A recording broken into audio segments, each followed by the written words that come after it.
Lmd Newsweek. I'm Sandesh Bartlett. And I'm Ashwini Vethakan.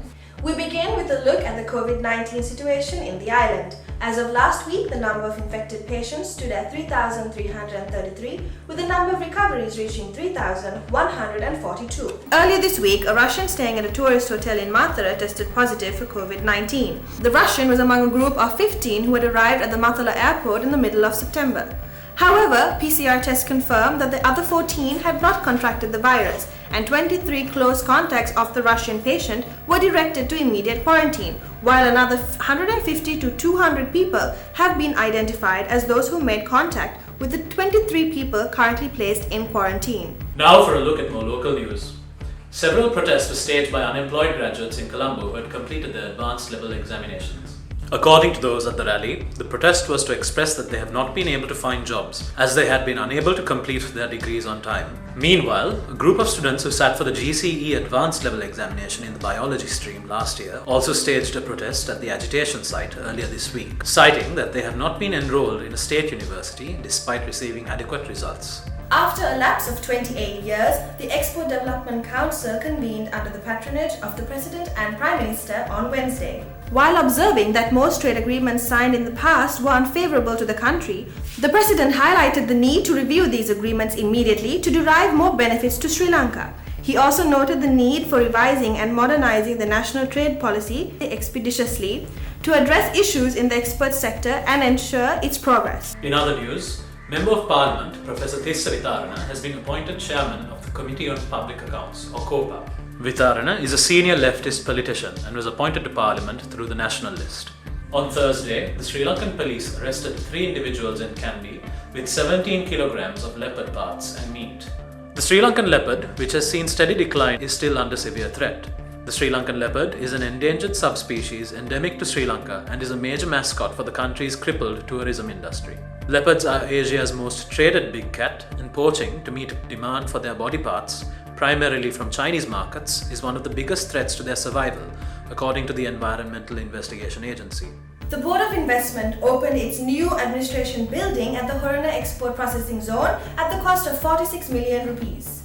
The Director General of the BOI said steps are being taken to develop thrust sectors for investments such as pharmaceuticals, agriculture processing, ICT, aquaculture, and rubber, noting that the BOI's role was to uplift the economy while attracting foreign direct investment. Several international banks have marked Sri Lanka as a high-risk jurisdiction for money laundering, the Sunday Times reports. The FinCEN files were analysed by hundreds of journalists worldwide, including the Sunday Times. Many suspicious activity reports, or SARs, relating to transactions involving Sri Lankans were found among the leaked documents. Other countries flagged as high-risk jurisdictions for money laundering and financial crimes were the United Arab Emirates, India, Cyprus, Egypt, and Indonesia.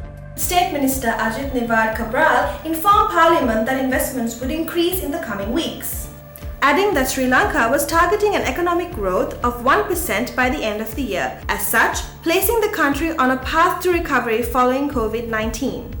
Rating agency ICRA Lanka, a subsidiary of Moody's, offered reasons as to why Sri Lanka's private sector credit growth shrank for 3 months consecutively.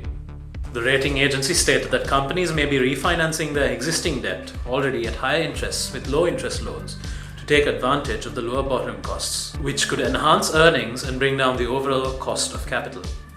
It also said some companies may have been able to manage liquidity without having to acquire new credit during and in the immediate aftermath of the pandemic, thereby having no impact on private credit. In global news, we start things off with a roundup of the coronavirus highlights from around the world. The total number of COVID-19 cases has surpassed 32 million, with the recovered number being over 23 million. In other news, on Thursday, the US said it would provide $720 million in humanitarian assistance in response to the crisis in Syria, plus nearly $152 million for Africa's Sahel region and almost $108 million for South Sudan. Meanwhile, Harley-Davidson is pulling out of India, the world's biggest motorcycle market. The US motorcycle maker said it would halt sales and manufacturing operations in India. This decision comes only weeks after Toyota said it wouldn't expand further in India due to the country's high tax regime. China has officially received a new richest man, with a bottled water tycoon knocking Alibaba founder Jack Ma off his mantle.